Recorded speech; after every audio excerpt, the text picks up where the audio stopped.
It's not even controversial anymore. People know in Florida their freedoms are going to be respected.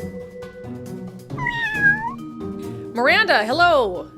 Hello. There was an interesting story out of Florida that, Ron DeSantis has been going, I think, a little far with the culture wars, as you and I have discussed.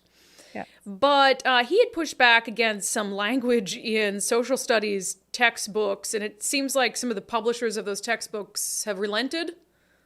Yeah, they finally got back to the Department of Education with some revised versions of specific social studies books.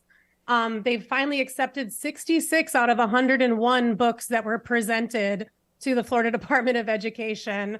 A lot of the reasons that the books were sent back for tweaking were different things that were basically revolved around political indoctrination.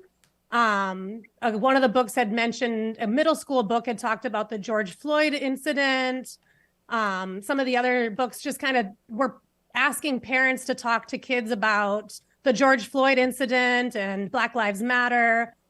So the publishers tweaked, and by tweaked, it means removed some of these topics from these books, and they were finally accepted into the curriculum this past week. Yeah, and it's interesting because I'd like to kind of read through how all these references work. But again, it's political indoctrination, according to Ron DeSantis and to the education commissioner. Because one of the other things that was discussed was a lesson, according to Politico, urging parents to speak with their children about kneeling during the national anthem as a symbol representing America. So it's just weird shit where it's like, do you need to include that as part of an education? Like, if parents want to talk to their kids about the national anthem and kneeling, can't you just leave that to parents to discuss? So I do understand that aspect of it. Yeah, for sure. I mean, the education commissioner, Manny Diaz, had said, to uphold our exceptional standards, we must ensure our students and teachers have the highest quality materials available, materials that focus on historical facts and are free from inaccuracies or ideological rhetoric. So seems reasonable enough, but again, I mean, there's a lot of books involved here, and so I'm not going to lie and say I've read every single passage of what they wanted to change and what it's changed to. But I think education, it's like it's okay to leave some things out. I think we've tried to include too many things in a public education that are things that parents can teach their kids. Like, let's stick to the basics in school. Absolutely. Also interesting news out of Florida. Democrats are trying to woo some NBA legends to run for public office.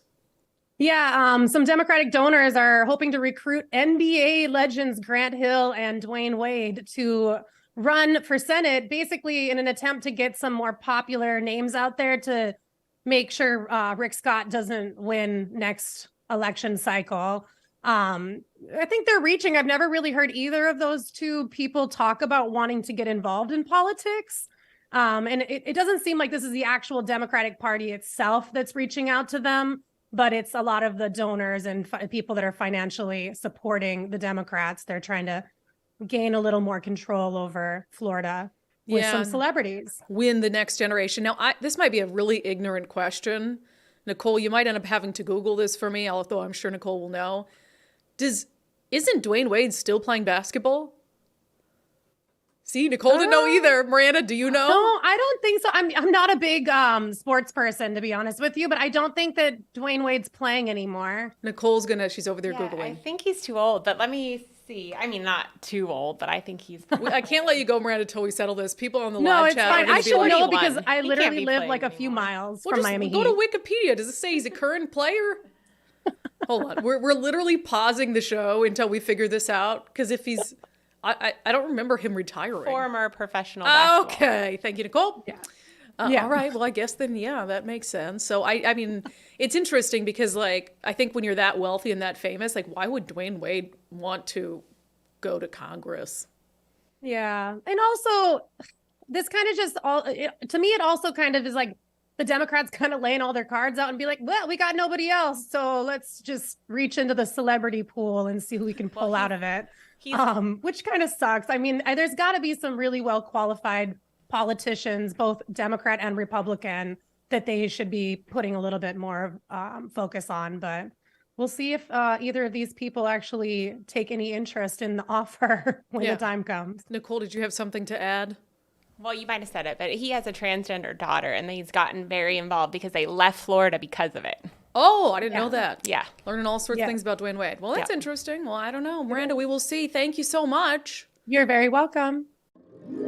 It's not even controversial anymore. People know in Florida their freedoms are going to be respected.